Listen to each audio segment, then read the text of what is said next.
राजधानी लखनऊ से आज बसपा कार्यालय में लगी महापुरुषों की मूर्ति को हटाए जाने का मामला सामने आया। इस खबर के सामने आते ही हलचल तेज हो गई कि आखिर बसपा कार्यालय में महापुरुषों की लगी मूर्तियां कहां गायब हो गयी। इसको लेकर चर्चा होने लगी क्योंकि बसपा कार्यालय पर बाबा साहेब डॉक्टर भीमराव अम्बेडकर, बसपा संस्थापक काशीराम और पूर्व मुख्यमंत्री मायावती की मूर्तियां लगी थी और बुधवार को बसपा के प्रदेश पदाधिकारियों की बैठक भी थी। इस दौरान जब लोग वहां पहुंचे तो वहां पर मूर्तियां नहीं थी। इसके बाद तो सबके मन में सवाल उठने लगा कि आखिर यहाँ लगी मूर्तियां कहाँ गायब हो गयी। हालांकि इस बात की पुष्टि नहीं हो पाई है, लेकिन चर्चा है कि इन मूर्तियों को मायावती के आवास पर शिफ्ट कर दिया गया है। इसके पीछे तर्क दिया जा रहा है कि महापुरुषों की जयंती या पुण्यतिथि पर पुष्प अर्पित करने के लिए मायावती को बीएसपी कार्यालय आना पड़ता था। वहीं दूसरी ओर सियासी लोग इसे लोकसभा चुनाव समीकरण से जोड़कर देख रहे हैं। हालांकि अभी पर्दा उठना बाकी है कि मूर्तियां क्यों हटी। दरअसल बसपा प्रमुख मायावती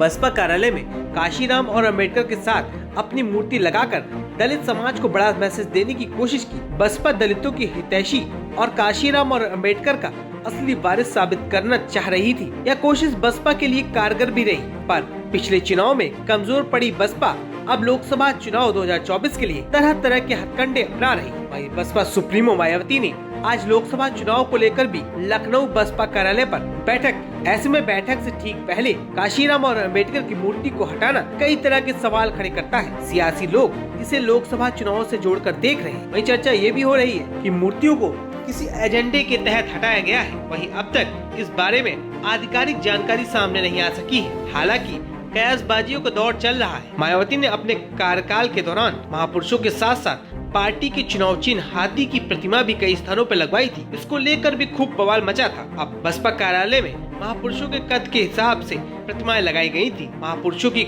लंबाई व कद काठी के हिसाब से प्रतिमाओं का निर्माण कराया गया। अब उन्हें बसपा सुप्रीमो मायावती की आवास पर शिफ्ट किए जाने के मसले पर सुगबुगाहट तेज हो गई है। आपका इस मामले पर क्या कुछ कहना है, हमें कमेंट करके जरूर बताइए।